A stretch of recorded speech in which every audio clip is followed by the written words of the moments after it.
దేవునికి స్తోత్రం. ఈ సమయంలో ఒక చిన్న వాక్యాన్ని చదువుకొని కొన్ని విషయాలు మనం ధ్యానం చేద్దాం. కీర్తనల గ్రంథం 119వ దావీదు కీర్తన 164వ వచనాన్ని మనము చదువుకుందాం. 119వ దావీదు కీర్తన 164వ వచనం.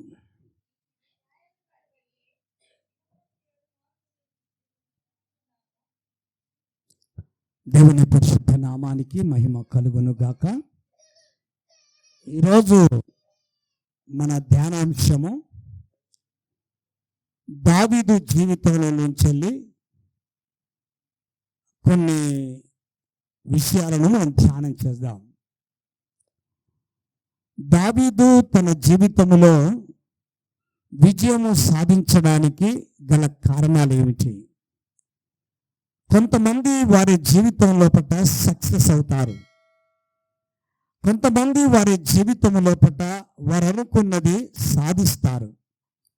మనము కూడా అదే మార్గంలో నడుస్తున్నప్పుడు వారు ఏ ఉద్దేశము చొప్పున విజయాన్ని సాధించారు, ఏ పద్ధతులను అనుసరించి వాళ్ళు విజయాన్ని సాధించారు. మనము ఏ ఫీల్డ్లో చూసినా, ఏ యాంగిల్లో ఆలోచించినా ఒక్కొక్కరు ఒక్కొక్క విషయం లోపల అభివృద్ధి పొందుతారు, ఆశీర్వదించబడతారు, విజయం సాధిస్తారు. ఇక్కడ దావీదు జీవితం లోపల, ఆత్మీయ జీవితం లోపల తాను విజయాలు సాధించాడు. దానికి కారణాలు ఏమిటి అనేటువంటిది ఈరోజు 4 విషయాలను మేము ముందుంచాలని ఆశపడుతున్నాను. ఎందుకు దావీదు తన జీవితం లోపల అంత ఉన్నతమైనటువంటి స్థానానికి చేరుకోగలిగాడు? అతడు సృష్టికర్త అయినటువంటి దేవుని చేత ఒక గొప్ప బిరుదు పొందాడు. ఏంటంటే అతడు నా హృదయానుసారుడు అనే బిరుదు పొందాడు. అంతేకాకుండా దేవుణ్ణి ఆరాధించడము లోపట తన వంతు తనదైన శైలి లోపట దేవుణ్ణి ఎంతో ఘనంగా ఆరాధించినటువంటి ఆరాధన యోధుడు దావీదు. మరి అంత గొప్ప విజయాలు సాధించడానికి ఒక 4 కారణాలు ఉన్నాయి. ఆ 4 కారణాలను ఈ మధ్యాహ్న సమయంలో మేము ముందుస్తాను.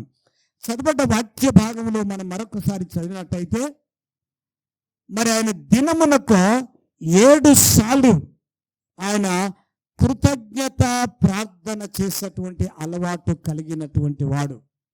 ఆయన విజయానికి మొదటి మెట్టు ఏంటంటే, దావీదు తన జీవితంలో ప్రతిరోజు 3 సార్లు ప్రార్థించేవాడు, 7 సార్లు దేవుని స్తుతి ఆరాధన చేసేవాడు.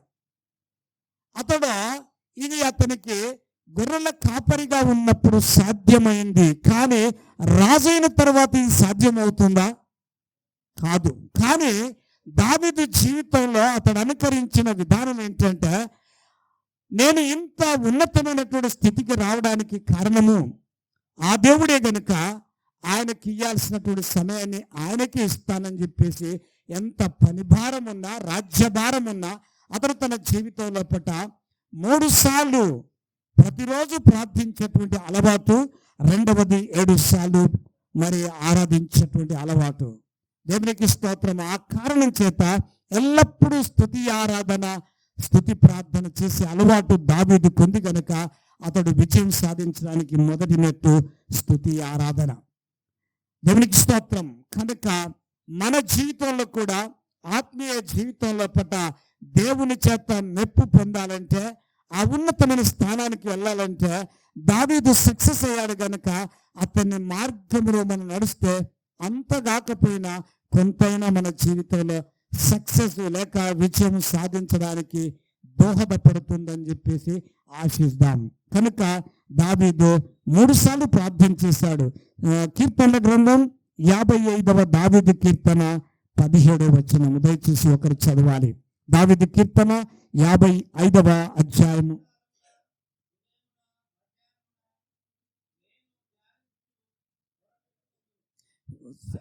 ఎన్నిసార్లు అవుతుంది? అక్కడ 3 ఉన్నాయి. ఏమన్నాడు? సాయంకాలము, ఉదయము, మధ్యాహ్నం. అంటే 3 సార్లు అతడు ప్రార్థన చేసేవాడు. మరి 119వ దావీదు కీర్తన 164వ వచనం లోపట అతడు 7 సార్లు ఆరాధన చేసినట్టుగా చూస్తుంటున్నాము. కాబట్టి అతని విజయ రహస్యం ఏమిటి అంటే మరి 3 సార్లు ప్రార్థన చేయటము, 7 సార్లు దేవుని సన్నిధిలో ఆరాధించటము అది అలవాటు చేసుకున్నాడు కనుక అతని జీవితం లోపల అనుకున్న ఆత్మీయ జీవితంలోనికి ఎదిగినట్టుగా చూస్తూ ఉంటున్నాము. ఇది విజయానికి మొదటి మెట్టు. రెండవదిగా చూసినట్టుంటే మరి దావీదు జీవితంలో రెండవ లక్షణం ఏంటి అని అంటే దేవుడు చేసినటువంటి ప్రతి మేలును జ్ఞాపకము చేసుకునేటువంటి వాడు. మన జీవితం లోపల దేవుడు ఎన్నో రకాలైనటువంటి మేళ్లను చేస్తూ ఉంటాడు. మరి ఎన్నో రకాల మేలు చేస్తున్నప్పుడు మనము మర్చిపోతూ ఉంటాం. కానీ దావీదు తన జీవితంలో మర్చిపోయినటువంటి అనుభవం కలిగినటువంటి వాడు. అందుకే 103వ దావీదు కీర్తన మొదటి 2 వచనాలను మనం చదివినట్టయితే దావీదు తన జీవితంలో పొందిన దేవుని ద్వారా పొందిన ప్రతి మేలును మరొక జ్ఞాపకం చేసుకుంటున్నాడు. అందుకే ఏమంటాడు, నా ప్రాణమా యెహోవాను సన్నుతించుమా, నా అంతరంగంలో ఉన్న సమస్తమా ఆయన పరిశుద్ధ నామమును సన్నుతించుము, ఆయన చేసిన ఉపకారములను దేనిని మరువకు. మనకు మర్చిపోయే గుణం ఉంటుంది, మనకు మర్చిపోయే లక్షణం ఉంటుంది. మీకు సింపుల్గా ఒక విషయాన్ని జ్ఞాపకం చేస్తాను. మనం అందరం ఏం చేస్తామంటే ఉదయకాలం ప్రయాణానికి ప్రారంభించామనుకోండి, ఉదయకాలం ప్రయాణాన్ని ప్రారంభించినప్పుడు కారులో స్టార్ట్ అయ్యాం. కారులో స్టార్ట్ అవుతున్నప్పుడు మనం ఏమని ప్రార్థిస్తాము అంటే, దేవా ఈ ప్రయాణంలో పట్ల మీరు మాతో ఉండండి, డ్రైవర్ను వాహనాన్ని మమ్మలను మీ స్వాధీనంలో ఉంచుకోండి తండ్రి అని, క్షేమాన్ని దయచేయమని, ప్రయాణంలో కీడు తప్పించమని ప్రార్థన చేస్తాము. ప్రయాణం ప్రారంభించినప్పుడు వెళ్తాము, తిరిగి ఇంటికి వస్తాము. ఇంటికి క్షేమంగా చేరుకున్న తర్వాత మనం ప్రార్థన చేయం, మర్చిపోతాం. వెళ్ళేటప్పుడు ప్రార్థన చేసుకొని వెళుతాము, దేవుడు క్షేమంగా అక్కడికి చేస్తాడు. తిరిగి ఇంటికి క్షేమంగా చేర్చిన తర్వాత అలా కృతజ్ఞత లేని వారిగా మనం మర్చిపోతాం. కానీ దావీదు జీవితంలో అతడు కలిగి ఉన్న రెండవ లక్షణం ఏంటంటే దేవుడు చేసిన ప్రతి మేలును బట్టి దేవుని స్తుతించేటువంటి అలవాటు కలిగి ఉన్నాడు దావీదు. అతని జీవితంలో పట్ల మరి సక్సెస్ కావడానికి, విజయం పొందడానికి రెండవ కారణం ఏంటి అంటే దేవుడు చేసిన ప్రతి మేలును జ్ఞాపకం చేసుకుని దేవుని స్తుతించేటువంటి వాడు. దేవునికి మహిమ కలుగును గాక. అందుకే ఏమన్నాడు, నా ప్రాణమా యెహోవాను సన్నుతించుము, నా అంతరంగంలో ఉన్న సమస్తమా ఆయన పరిశుద్ధ నామమును సన్నుతించుము, నా ప్రాణమా యెహోవాను సన్నుతించుము, ఆయన చేసిన ఉపకారములలో దేనిని మరువకు. ఎంతమంది కృతజ్ఞత కలిగి ఉంటున్నారు? ఉదయకాలం మనం వెళుతున్నాం, బయటికి వెళ్ళిన వాడు ఇంటికి చేరేటువంటిది మరి అసాధ్యమైనటువంటి రోజులు. ఎన్నో యాక్సిడెంట్లు మనం చూస్తూ ఉంటున్నాం. దేవుడు ఉదయకాలం క్షేమంగా తీసుకెళ్ళి తిరిగి పడకకు చేర్చే వరకు ఎన్నో అపాయాలు తప్పించినటువంటి దేవునికి ఎంతమంది దేవునికి కృతజ్ఞతలు చెల్లిస్తూ ఉంటున్నారు. మరి ముఖ్యంగా రోడ్డు మీద వెళ్ళినటువంటి వారికి ఎన్నో రకాలైనటువంటి ప్రమాదాలు ఉంటాయి. వాటన్నిటి నుంచి తప్పించి క్షేమంగా తీసుకొచ్చినప్పుడు దేవునికి కృతజ్ఞత చెల్లించేటువంటి మనసు మనము కలిగి ఉండటము దేవుని యొక్క చిత్తం. అందుకే దావీదు అడుగడుగున దేవుడు చేసిన మేలను బట్టి ఆయనను స్తుతించేటువంటి వాడు. ఇంకో వచనం చదువుకుందాము. సమూయేలు 2వ గ్రంథము 7వ అధ్యాయము 18వ వచనము. సమూయేలు 2వ గ్రంథము 7వ అధ్యాయము 18వ వచనం. దావీదు రాజు లోపల ప్రవేశించి యెహోవా సన్నిధిని కూర్చుండి ఈలాగున మనవి చేసెను, నా ప్రభువా యెహోవా, ఇంతగా నీవు నన్ను హెచ్చించుటకు నేనంతటి వాడను, నా కుటుంబమే పాడేది. దావీదు దేవుడు దీవించిన తరువాత అతడు గదిలోనికి వెళ్ళి అతడు చేస్తున్న ప్రార్థన ఏంటంటే దేవుని సన్నిధిలో ఈ రీతిగా ప్రార్థన చేస్తున్నాడు, దేవా యెహోవా, ఇంతగా నువ్వు నన్ను హెచ్చించడానికి, ఇంతగా నన్ను ఘనపరచడానికి, ఇంతగా నా పట్ల కృప చూపడానికి నేనెంతటి వాడినయ్యా. రెండవది, నా కుటుంబం ఏ పాటిది. దేవునికి స్తోత్రం. ఈ రోజు మనం దేవుణ్ణి ఆరాధించాలంటే ప్రబలమైన కారణం ఏముందంటారు? ఏముందంటారు? మనం ఈరోజు దేవుని ఆరాధించడానికి అన్నిటికంటే ప్రాముఖ్యమైన ప్రబలమైన కారణం ఏంటంటే మనము సజీవుల లెక్కలో ఉన్నందును బట్టి. ఈ ఉదయకాలం మనతో లేచిన వారు ఇప్పుడు మనతో ఎంతో మంది లేరు. దేవునికి స్తోత్రం. నిన్న ఉన్నవారు ఈరోజు మనతో లేరు. కొన్ని లక్షల మంది ప్రపంచం నుంచి ప్రతిరోజు వెళ్ళిపోతున్నారు. మనము సజీవులుగా బ్రతికి ఉన్నాం. మన కుటుంబం మంచిగా ఉంది. మన పిల్లలు అందరూ ఆరోగ్యంగా ఉన్నారంటే అది కేవలం దేవుని కృప మాత్రమే. అందుకే దేవుడు చేసినటువంటి ప్రతి మేలును జ్ఞాపకం చేసుకొని దేవుని స్తుతించటము అది దావీదు యొక్క రెండవ లక్షణము. అందుకే దేవుడు కృతజ్ఞత కలిగినటువంటి వారిని దేవుడు హెచ్చిస్తాడు, దేవుడు దీవిస్తాడు, దేవుడు ఘనపరుస్తాడు. దేవుని స్తోత్రం. అందుకే ఆయన చేసిన ప్రతి మేలును మనం జ్ఞాపకం చేసుకుని దేవుని స్తుతిస్తే దేవుడు ఆనందిస్తాడు, దేవుడు సంతోషిస్తాడు.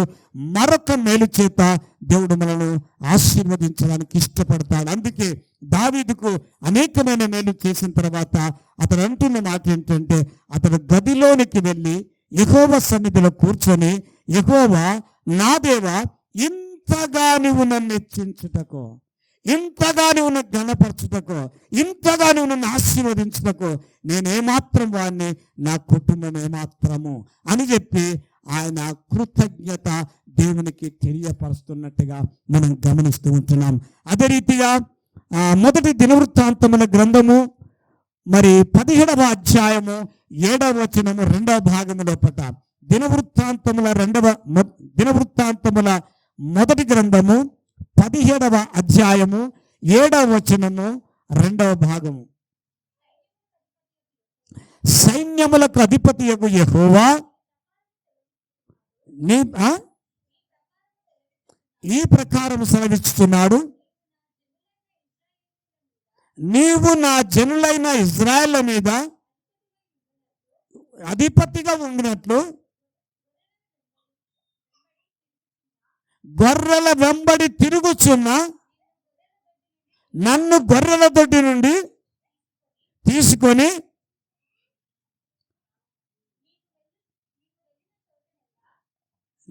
నేను వెళ్ళిన చోటల్లా నీకు తోడుగా ఉండి నిన్ను ద్వేషించిన వారిని నీ ముందర నిలువనీయక నిర్మూలనము చేసిందని. గొర్రెల దొడ్డిలో ఉన్న దావీదును దేవుడు తీసుకెళ్ళి సింహాసనం మీద కూర్చోబెట్టాడు. అవన్నీ జ్ఞాపకం చేసుకుంటున్నాడు దావీదు. ఎక్కడో ఉండవలసినటువంటి వాడిని నా స్థితి మార్చావు, నా గతి మార్చావు, నా ఊరు మార్చావు, నా పేరు మార్చావు, ఈనాడు ఒక ఉన్నతమైన స్థితిలో నన్ను ఉంచావు ప్రభువా అని చెప్పి దేవుడు తనను దీవించిన దాన్ని బట్టి అడుగడుగున జ్ఞాపకం చేసుకుంటూ కృతజ్ఞత కలిగి దేవుని స్తుతించేటువంటి రెండవ లక్షణము దావీదు కలిగి ఉన్నాడు. మొదటి లక్షణము స్తుతి, ఆరాధన. దేవుడు చేసినటువంటి మేళ్లను బట్టి స్తుతి ఆరాధన చేయటము అతని జీవితంలో అలవరుచుకున్నాడు. రెండవదిగా ఆయన చేసిన ఉపకారాలను ఎప్పుడూ కూడా మర్చిపోకుండా తన జీవిత కాలమంతా జ్ఞాపకం ఉంచుకొని దేవుని స్తుతించేటువంటి అలవాటు కలిగి ఉన్నాడు. రెండవదిగా. మూడవదిగా చూసినట్టుంటే దావీదు దేవుని మీద ఆధారపడ్డటువంటి వాడు. 118వ దావీదు కీర్తన 8-9 వచనాలు. 118వ దావీదు కీర్తన 8-9 వచనాలు. మనుషులను నమ్ముకొనుట కంటే యెహోవాను ఆశ్రయించడం మేలు. రాజులను నమ్ముకొనుట కంటే యెహోవాను ఆశ్రయించడం మేలు. దేవునికి స్తోత్రము. దావీదు అంత గొప్పగా తన జీవితంలో విజయం సాధించడానికి మూడవ కారణం ఏంటంటే అతడు అనుదినము లేక జీవితాంతము దేవుని మీద ఆధారపడేటువంటి లక్షణాలను కలిగి ఉన్నాడు. చాలా మంది జీవితాల్లో తొందరపడి మాట్లాడుతూ ఉంటారు, తొందరపడి నిర్ణయాలు తీసుకుంటారు, ఎదుటి వ్యక్తికి అవకాశం ఇవ్వకుండా టపటపా వాగేస్తూ ఉంటారు. అలా కాదు. దావీదు ఏం చేసేవాడంటే తన జీవితంలో పట్ల ఏదన్నా ఒక నిర్ణయం తీసుకోవాలంటే అతను ఏం చేసేవాడంటే ఆలోచించేవాడు. అది దేవుని సన్నిధికి తీసుకుపోయేటువంటి వాడు. దేవా, నేను ఫలానా పని చేస్తున్నానయ్యా, అది నీకు ఇష్టమేనా? అది నీకు సమంజసమేనా? దేవా, ఇది నీ చిత్తమైతే దీన్ని స్థిరపరచు, దీన్ని బలపరచు, ఇది కార్యరూపం చేయడానికి సహాయం చేయి ప్రభా అని ముందుగా ప్రార్థన చేయాలి. కానీ మన విధవ తెలివితేటలను ఉపయోగించి మనమే అన్నిట్లో ముందుకు దూసుకొని వెళ్ళకూడదు. దయచేసి అది గమనించాలా, దేవునికి అప్పగించాలి. దావీదు తన జీవితంలో పట్ల దేవుని మీద ఆధారపడేటువంటి లక్షణము కలిగి ఉన్నాడు. మనుషులను నమ్ముకునే కంటే యెహోవాను ఆశ్రయించడం మేలు, రాజులను నమ్ముకునే కంటే యెహోవాను ఆశ్రయించడం మేలు. అంటే అతడు తన జీవితంలో కలిగి ఉన్న అనుభవం ఏంటంటే మనుషులను నమ్మకూడదు, రాజులను నమ్మకూడదు, కానీ నాకు జన్మనిచ్చి నన్ను రక్షించి నన్ను కాపాడుతున్న దేవుని మీదనే నా జీవితం అంతా ఆధారపడతానని నిర్ణయం తీసుకున్నటువంటి దేవుడు. ఎవరి జీవితంలోనైతే దేవుని మీద ఆధారపడేటువంటి ఆలోచన కలిగి ఉంటారో, నిర్ణయం కలిగి ఉంటారో, వారి జీవితంలో ఎప్పుడు కానీ విజయం దొరుకుతుంది. ఇది 3వ లక్షణంగా దావీదు తన జీవితంలో ఏర్పరచుకున్నట్టుగా మనం చూస్తుంటున్నాం. మొదటిది, దావీదు 7 సార్లు దేవుని సన్నిధిలో స్తుతి ఆరాధన చేసేవాడు, 3 సార్లు ప్రార్థన చేసేవాడు. అది మొదటి లక్షణము. ఆ విజయం సాధించడానికి రెండవది ఏంటంటే దేవుడు చేసిన ప్రతి మేలును జ్ఞాపకం చేసుకొని మర్చిపోకుండా ఆయన చేసిన మేలంటిని జ్ఞాపకం చేసుకొని దేవుని యొక్క సన్నిధిలో కృతజ్ఞతాస్తుతులు చెల్లించడం నేర్చుకున్నాడు దావీదు. దావీదు జీవితంలో ఇంకొక గొప్ప లక్షణం ఏంటంటే ఇది తప్పు అని తెలవగానే దేవుని యొక్క పాదాల మీద పడేటువంటి లక్షణం. కొంతమంది జీవితంలో పట్ల మొండితనం ఉంటుంది. వాళ్ళ తప్పని తెలిసినా ఒప్పుకోవడానికి వాళ్ళ మనసు ఒప్పది. కొంతమంది మొండి వాళ్ళు ఉంటారు. నీవు ఎప్పుడైతే నీ తప్పు అని తెలిసినా కూడా మొండి వైఖరిని చూపిస్తావో దేవుడు నిన్ను అణిచివేస్తాడు, నేను తగ్గిస్తాడు. కానీ దావీదు జీవితంలో పట్ల ఇది తప్పని తెలవగానే అతడు దేవుని పాదాల మీద పడేటువంటి లక్షణము దావీదు కలిగి ఉన్నట్టుగా మనం గమనిస్తుంటున్నాం. ఇది 3వ లక్షణం. ఇక 4వ లక్షణం ఏంటంటే దావీదు ఎప్పుడు కూడా తన జీవితంలో పట్ల తన బలహీనతల వైపు చూడలేదు. అతడు దేవుని బలం వైపు చూశాడు. దేవునికి స్తోత్రం. తన బలహీనతల వైపు, మనుషులము మట్టితో చేయబడినటువంటి మానవుడు అనేకమైన బలహీనతలు కలిగి ఉంటాడు. ఇది సమంజసం. ప్రతి ఒక్కడు బలహీనుడే. కానీ తప్పని తెలిసినప్పుడు, ఇది పొరపాటుని తెలిసినప్పుడు తక్షణమే ఒప్పుకొని విడిచిపెడితే అతడు గొప్ప లక్షణము కలిగినటువంటి వ్యక్తిగా ఉంటాడు. అందుకే దావీదు తన బలహీనతలను తనెన్నడూ చూసుకోలేదు, కానీ బలమైనటువంటి దేవుని వైపు అతడు చూసినట్టుగా మనం గమనిస్తాము. దేవునికి మహిమ కలుగును గాక. ఈ యొక్క సందర్భాన్ని మనం ఎక్కడ చూస్తామంటే గొలియాతుతో యుద్ధం చేసినప్పుడు మనం గమనిస్తాము. ఏమండి, గొలియాతు యొక్క జీవితం ఎలాంటిదంటే అతడు 6 ముళ్ళ జానెత్తుగలిగినటువంటి ఫిలిష్తీయుల సైన్యములు ఉన్నటువంటి గొప్ప యోధుడు. అయితే అతడు 40 రోజులు ఉదయము సాయంకాలము ఇశ్రాయేలుతో ఎవడైనా ఒకడు నాతో యుద్ధం చేయమని అతడు ప్రతి ఉదయము ప్రతి సాయంకాలము తిరిగేటువంటి వాడు. ఆ రోజు గొర్రె కాసుకుంటున్నటువంటి దావీదు ముగ్గురు అన్నలు సౌలు సైన్యంలో ఉన్న కారణం చేత ఆ యొక్క స్థలానికి వచ్చాడు. చూసినప్పుడు ఆ గొలియాతు వచ్చి తిరగటము, అతను ప్రగల్భాలు పలకటం చూశాడు. చూసినప్పుడు అతడు అంటాడు, సున్నతి లేనటువంటి ఈ ఫిలిష్తీయుడు ఎంతటి వాడు, ఇశ్రాయేలు సైన్యములో పట్ల అలాంటి వాడు లేడనుకొని వాడు ప్రతి ఉదయం సాయంకాలము విర్రవీగుతున్నాడని చెప్పేసి దావీదు ఏమంటే సున్నతి లేనటువంటి గొలియాతు 6 ముళ్ళ జానెత్తున్నాడు, ఒక రాక్షసులాగున్నాడు. కానీ దావీదు అంటాడు, అతని మీదికి యుద్ధానికి వెళ్ళే ముందు ఒక మాట వాడతాడు. ఏంటంటే యుద్ధము యెహోవాదే. అంటే దావీదు చిన్న బాలుడు, గొలియాతు యొక్క కాళ్ళంత పొడుగు కూడా లేడు. కానీ ఆ గొలియాతు ప్రక్కన దావీదు ఏం చేశాడంటే బలవంతుడైనటువంటి దేవుని నిలబెట్టాడు. ఏమండి, మన దేవుడు ఎలాంటి వాడంటే ఆకాశము ఆయన సింహాసనము, భూమి ఆయన పాదపీఠం. అంతేకాదు భూమి ఆకాశములు పట్టజాలనటువంటి గొప్ప దేవుణ్ణి గొలియాతు ప్రక్క నిలబెట్టేటప్పుడు అంటాడు అనమాట, ఏంటంటే యుద్ధము యెహోవాదే, నీ మీదికి నేను వస్తున్నానని చెప్పేసి యెహోవా పేరట నేను నీ మీదికి యుద్ధానికి వస్తున్నాను. దావీదు తన బలహీనతల వైపు చూడలేదు, కానీ తను నమ్ముకున్నటువంటి దేవుని యొక్క బలమును శక్తిని ఎరిగినటువంటి వాడు కనుక ఈ సున్నతి లేనటువంటి ఈ యొక్క గొలియాతు ఏమాత్రం వాడని చెప్పేసి వెళ్ళాడు. అతని యొక్క ఏమండి సంచిలో ఉన్నటువంటి ఏంటండి ఏంటిది ఓడిస్తల తీశాడు. 5 రాళ్ళు ఉన్నాయా అతని యొక్క సంచిలో, ఒక రాయి తీశాడు, తీసి దాన్ని తిప్పాడు, ఒక్కటే దెబ్బ కొట్టాడు.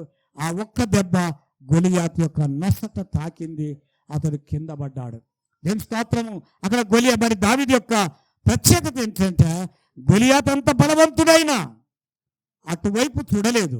మన జీవితంలో కూడా ఎన్నో సమస్యలు ఉంటాయి, గొలియాతు లాంటి సమస్యలు. ఇక ఈ సమస్యకు పరిష్కారం లేదు అనేటువంటి సమస్యలు ఎన్నో ఉంటాయి కొంతమంది జీవితాల్లో పట్ల.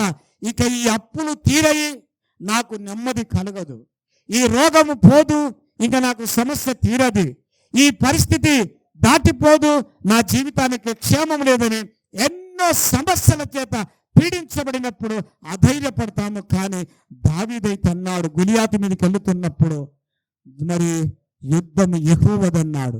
గొలియాతు ఏమన్నాడు? దావీదుతో అన్నాడు, ఏమన్నాడంటే నేను కుక్కలా కనిపిస్తున్నానా నీకు, నేను ఏ రీతి కనబడుతున్నానంటే దావీదు అంటాడు, నువ్వు కుక్కవే, ఎందుకంటే నీ ప్రజలకు నువ్వు గొప్పవాడివి కావచ్చు, కానీ నా దేవుని సన్నిధిలో నువ్వెంత పెద్దవాడవైనా నేను లక్ష్యం చేయని చెప్పేసి అన్నాడు. దావీదు ఒడిసెలు తీశాడు, కొట్టాడు, ఒక్క దెబ్బతో అతడు పడిపోయినట్టుగా మనం చూస్తూ ఉంటున్నాం. అంటే దావీదు తన బలహీనతల వైపు చూడకుండా బలవంతుడైనటువంటి యేసు వైపు చూసినట్టుగా మనం గమనిస్తూ ఉంటున్నాం. ప్రియమైనటువంటి వారులారా, మన దేవుడు ఎలాంటి వాడంటే అధిక బల సంపన్నుడు, అనంత జ్ఞాని. ఏమండి, అనంత జ్ఞాని. వర్తమాన భూత భవిష్యత్ కాలాల లోపల నీ జీవితం ఎలాగుందో సమస్తము తేటగా చెప్పగలిగినటువంటి దేవుడు, చూడగలిగినటువంటి దేవుడు, అనంత జ్ఞాని. అంతేకాదు మరి అధిక బల సంపన్నుడు. దేవుని నామానికి స్తోత్రం. అందుకే ఆయన దక్షిణ హస్తము సహస్ర కార్యాలు చేస్తున్నట్టుగా మనం గమనించగలము. దేవుని నామానికి మహిమ కలుగును గాక. మన బలహీనతలు, మనము జ్ఞానము లేని వారము కనుక మనము తగ్గించుకుంటే ఆయన బలాన్ని ఇస్తాడు, ఆయన జ్ఞానాన్ని ఇస్తాడు. మన బలహీనమైన మనను జ్ఞానము లేనటువంటి మనను జ్ఞానవంతునిగా, బలవంతునిగా నిలబెట్టి అద్భుతమైనటువంటి కార్యాలను మన జీవితాల ద్వారా జరిగించుకునేటువంటి గొప్ప దేవుడు మన దేవుడు. కనుక దేవుని నామానికి స్తోత్రాలు. ఆత్మీయ జీవితము లోపల పరిపక్వత కలిగినటువంటి ఉన్నతమైనటువంటి విజయముతో కూడినటువంటి జీవితాన్ని మనము సాధకము చేసుకోవాలంటే మనము దావీదు అవలంబించినటువంటి ఈ 4 లక్షణాలను మన జీవితంలో ఏర్పాటు చేసుకోవాలి, అలవర్చుకోవాలి. ఒకసారి 4 విషయాలు జ్ఞాపకం చేసుకుందాం. మొదటిది ఏంటంటే ఎల్లప్పుడూ దావీదు స్తుతి ఆరాధన దేవునికి చేసేటువంటి లక్షణము. దేవునికి 7 సార్లు స్తుతి ఆరాధన చేసేవాడు ప్రతిదినం. మొదటిది తన విజయానికి కారణము. రెండో మెట్టు ఏంటంటే దేవుడు చేసినటువంటి మేలన్నిటిని జ్ఞాపకం చేసుకొని దేవుని స్తుతించేటువంటి వాడు. ఇది రెండవ లక్షణము. అవును, మనం మర్చిపోతాం, కృతజ్ఞత లేని వారము. కానీ దావీదు అలా కాకుండా మరి దేవుడు చేసిన మేలన్నిటిని జ్ఞాపకం చేసుకొని దేవునికి కృతజ్ఞతాస్తుతులు చెల్లించేటువంటి ఆలోచన, అలవాటు కలిగినటువంటి వాడు. మూడవదిగా దావీదు తన జీవితం అంతా కూడా తన జ్ఞానం మీద, తన బలం మీద, తన పలుకుబడి మీద ఎప్పుడు ఆధారపడలేదు, కానీ దేవుని మీద ఆధారపడటం నేర్చుకున్నటువంటి 3వ లక్షణము. దేవుని స్తోత్రం. 4వ లక్షణం ఏంటంటే దావీదు తన బలహీనతల వైపు చూడలేదు, కానీ తను నమ్ముకున్నటువంటి దేవుని యొక్క బలం మీద తన జీవిత కాలం అంతా ఆధారపడినటువంటి గొప్ప మరి విశ్వాసి లేక దైవజనుడై ఉంటున్నట్టుగా మనం చూస్తూ ఉంటున్నాము. దేవునికి మహిమ కలుగును గాక.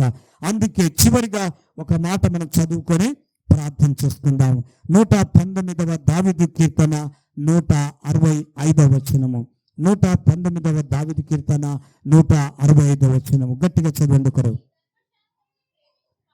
నీ ధర్మశాస్త్రమును ప్రేమించు వారికి ఎంతో నెమ్మది కలదు. దేవునికి స్తోత్రం. పరిశుద్ధ గ్రంథముతో ఎవరికి సంబంధం ఉంటుందో, ఎవరు ప్రతిరోజు చదువుతారో, ఎవరు ప్రతిరోజు ధ్యానిస్తారో వారికి ఏం కలుగుతుందంటే హృదయంలో నెమ్మది కలుగుతుంది, సమాధానము కలుగుతుంది. పరిస్థితులు ఏ రీతిగా ఉన్నా మన జీవితం లోపల దేవుని మీద ఆధారపడటం మనం నేర్చుకోవాలి. దేవుని మీద ఆధారపడ్డప్పుడు తప్పకుండా నీ హృదయ ఆలోచనలు నెరవేర్చేటువంటి దేవుడు ఉంటున్నట్టుగా మనం చూస్తూ ఉంటున్నాం. అందుకే నమ్మకమైన వారికి దీవెనలు మెండు. దేవుని మీద ఆధారపడదాము.